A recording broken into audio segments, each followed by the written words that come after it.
नमस्कार दोस्तों, स्वागत है आपका एक बार फिर से हमारे चैनल हनुमान भक्ति सागर पर, जहां मैं आपको हनुमान जी महाराज से जुड़ी बहुत ही अद्भुत तथा रोचक कहानियां सुनाती हूं। यह कहानियां आपके जीवन के लिए बहुत ही लाभदायक तथा ज्ञानवर्धक होती हैं। इन कहानियों को सुनने के बाद आपके मन में हो रही परेशानियों, चिंताओं इत्यादि सभी समस्याओं का समाधान आपको प्राप्त होता है। तो आइए शुरू करते हैं आज की कहानी। इससे पहले कि आप इस कहानी में खो जाएं, हमारे चैनल हनुमान भक्ति सागर को सब्सक्राइब तथा वीडियो को लाइक, कमेंट, शेयर ज़रूर करें ताकि आने वाली न्यू वीडियो की नोटिफिकेशन आपको सबसे पहले प्राप्त हो जाए। आइए शुरू करते हैं। जय गुरुदेव। बाबा को गुरु बनाने का आदेश। उन्नाव निवासी श्री प्रेम शंकर मिश्र कानपुर में new India insurance company limited में प्रशासनिक अधिकारी के रूप में कार्यरत हैं। आरंभ में आप कर्म में ही आस्था और विश्वास करते थे, ईश्वर प्रार्थना में नहीं। सन 1975 में आपकी विचारधारा में परिवर्तन आता गया और जैसा कि आपके बारे में भविष्यवाणी थी कि आपको शीघ्र हनुमान सिद्धि प्राप्त होगी, आपकी आस्था हनुमान जी में दृढ़ होती गई। हनुमान जी आपको आध्यात्मिक संकट देते, आप उसे वार्ता करते, आपका मार्ग प्रदर्शन करने लगे। आप भी रोजमर्रा के अहम निर्णय हनुमान जी की इच्छा से ही लेने लगे। हनुमान जी बराबर आपको सभी इच्छाओं की पूर्ति करते। इस प्रकार आपके जीवन में अनेकानेक अद्भुत और आश्चर्यजनक अनुभव होते रहे। सर 1979 में हनुमान जी ने आपसे बाबा नीम गरोली को, जिन्होंने अपना शरीर 1975 में शांत कर दिया था, गुरु बनाने को कहा। यह भी कहा कि मेरी प्राप्ति तुझे उनकी ही कृपा से हुई है और तेरी कई जन्मों की योग साधना उन्हीं की कृपा का परिणाम है। अतः आपने बाबा को अपना गुरु बनाया और हनुमान जी के निर्देश से ही आप कैंची आश्रम आए। बाबा के विग्रह से गुरु मंत्र प्राप्त किया। इस अलौकिक घटना का वर्णन मिश्र जी के शब्दों में आपको बताते हैं। 29 मार्च 1978 के प्रातःकाल 4 बजे मैंने स्वप्न देखा कि हनुमान जी अपने पूर्ण खड़े रूप में मेरे घर पधारे और मुझे आवाज देकर बोले, बेटा, मैं तुमसे प्रसन्न हूँ, तुम जो भी वरदान चाहो मांग लो। मैंने स्वप्न में ही उठकर उनके चरण स्पर्श किए और कहा, यदि आप मुझसे वास्तव में प्रसन्न हैं तो मुझे बताएं कि आप मेरे किस कर्म से प्रसन्न हुए, ताकि मैं उन कर्मों की ओर अधिक से अधिक कर सकूं। इस पर हनुमान जी ने मेरे पिछले जन्म के संबंध में कुछ बताकर आदेश दिया कि मुझे उस जन्म में योग साधना की दिशा में कहाँ से प्रारंभ करना है। इस संबंध में अपने आदेशों को समझाने के बाद उन्होंने बताया कि उनकी प्रसन्नता का मुख्य कारण मेरे कर्म के प्रति आस्था और विश्वास है। उनके द्वारा बताए गए योग साधना के मार्ग पर चलने के निर्णय लेकर मैंने उन्हीं की मूर्ति के सामने योग साधना प्रारंभ की और इस प्रकार का योग साधन करते हुए लगभग 6 माह बाद मुझे ईश्वरीय संकेत मिलने लगे। 31 मई 1979 को मेरठ में योग साधना के दौरान मैंने स्वामी हनुमान जी से प्रार्थना की कि मेरी साधना में सुधार लाने के लिए मेरा मार्ग प्रदर्शन करने की कृपा करें। प्रत्युत्तर में हनुमान जी ने कहा और मुझे आदेश के रूप में कहा, और तो सब ठीक है, किंतु तुमने कोई गुरु नहीं बनाया। मैंने अपनी बुद्धि के अनुसार कहा, स्वामी, आज तक मुझे जो भी ज्ञान आपके आशीर्वाद से प्राप्त हुआ उसके अनुसार गुरु ईश्वर का मार्ग बताता है, क्योंकि आप मुझे मिल ही गए, मुझे गुरु की क्या आवश्यकता है। पुनः सतगुरु जो योग्य और भरोसे का हो, का ढूंढना मनुष्य के लिए संभव नहीं। यदि ऐसा गुरु मिल जाए तो शायद वह हिमालय की गुफा में मिलेगा, जिसकी कृपा प्राप्त करने के लिए अपने पारिवारिक और सांसारिक दायित्वों को देखते हुए मेरे लिए वहां जाना कैसे संभव है। इसके उत्तर में हनुमान जी बोले, पहले तो गुरु की आवश्यकता समझ लो, फिर योग्य और भरोसेमंद गुरु के बारे में विचार करेंगे।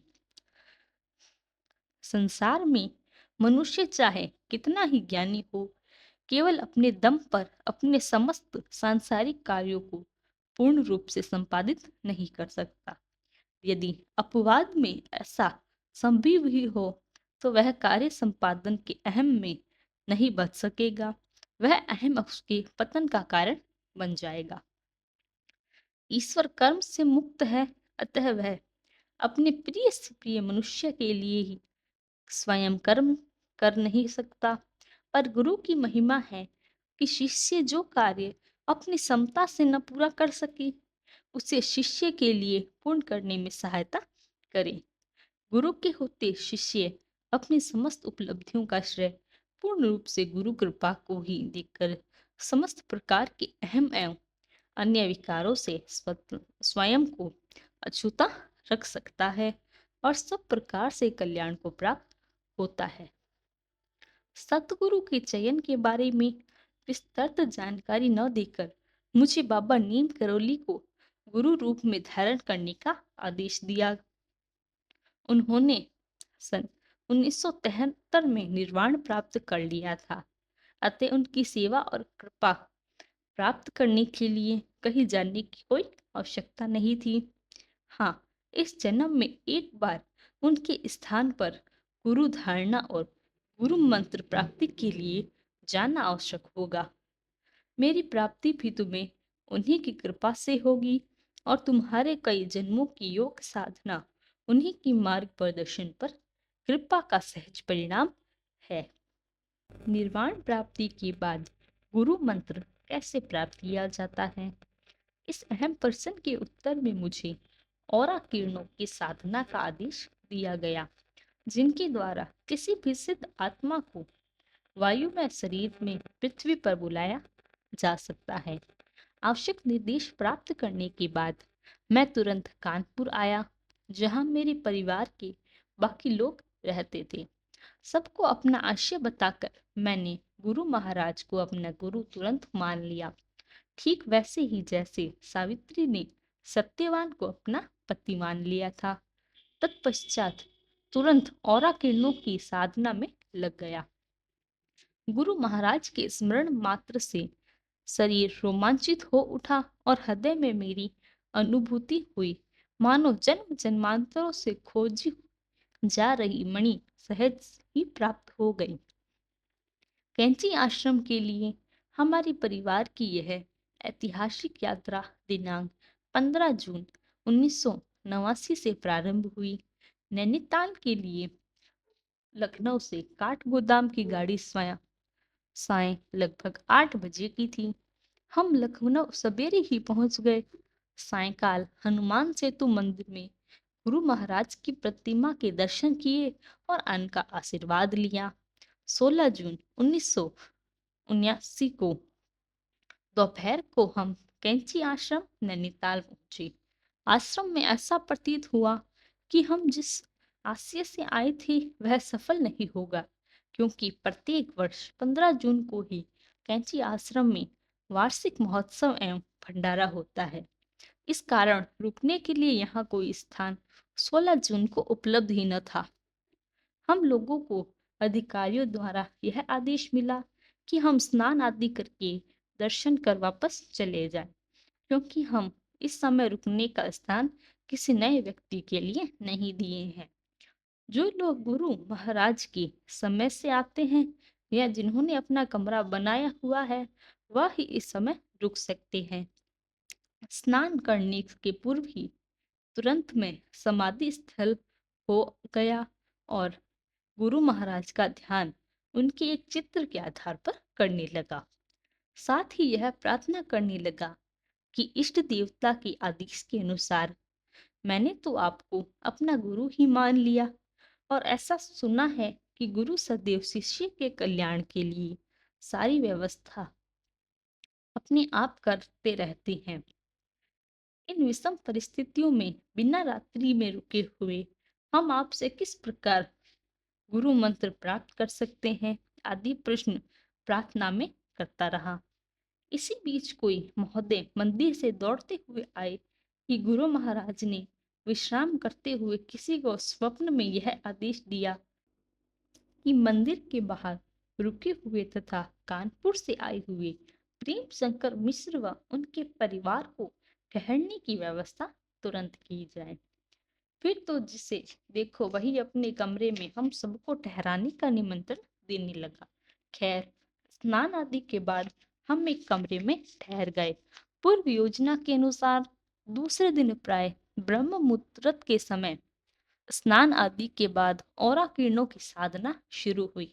लगभग 15-20 मिनट के बाद गुरु महाराज ने अपने संपूर्ण वायुमय शरीर के दर्शन दिए। आज भी हमें याद है कि उस समय सारा वातावरण अनोखी खुशबू में भर गया था और मेरे शरीर का एक एक रोम पूर्ण रूप से रोमांचित हो उठा। पूजा अर्चना के बाद गुरु महाराज ने गुरु मंत्र दिया और आशीर्वाद देकर विदा किया। प्रातः 9 बजे हमने कैंची आश्रम से विदा ली। यह लीला वैचित्र्य है। यहाँ हनुमान जी अपनी ही प्रतिमूर्ति बाबा नीम करोली को किसी विशेष कारण से गुरु बनाने का आदेश दे रही हैं और इस प्रकार हनुमान जी भगवान स्वयं द्वारा नीम करोली महाराज जी को अपना गुरु बनाने का आदेश दिया गया।